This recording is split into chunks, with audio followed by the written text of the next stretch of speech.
Unit 3, Boolean Expressions and If Statements. Topic 3.1, Boolean Expressions.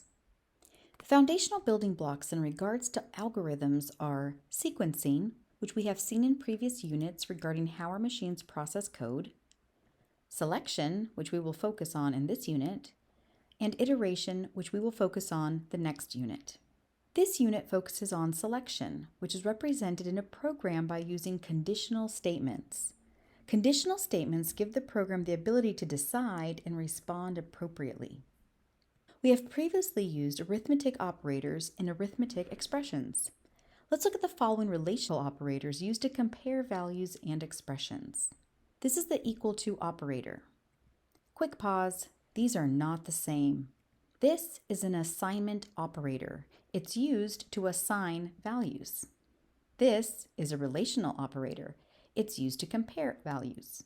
Let's look at this example. Even though these string variables store equal values, they're actually referencing different locations in memory.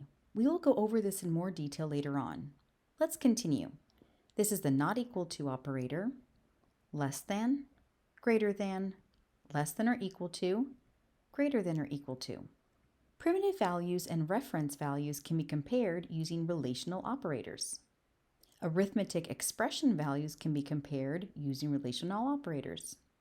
An expression involving relational operators evaluates to a Boolean value. A Boolean value can be either true or false. Let's look at examples of using relational operators on primitive values. Two integer variables have been initialized. Student age has a value 16 and teacher age has a value 36. These values are compared using relational operators. These expressions result in Boolean values. I have initialized a variable called isEnrolled that is storing the Boolean value true. I can use the relational operators to compare these values. As a programmer, it is important to keep two perspectives or points of view in mind: the human's perspective and the machine's. Let's look at examples of using relational operators on reference types. When using the relational operator equal to on a reference type is a reference comparison. It's essentially asking if the two objects point to the same reference or memory location. In this example, two string objects have been initialized with the string Joyce. The relational operator equals is used to compare the two. Notice that this code evaluates to false. That's because the object teacher name points to the reference Joyce, whereas the object student name points to this other reference, Joyce. So no, these two objects for our machine do not point to the same reference or location in memory. Therefore, they are not equal to one another.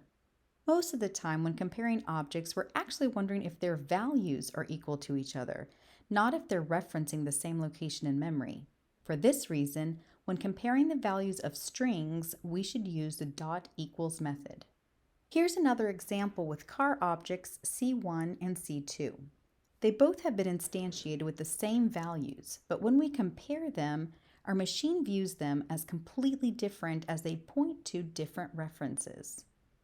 If we initialize C2 with the object C1, you can see that both point to the same reference, which is why the expression C1 equals C2 will now evaluate to true.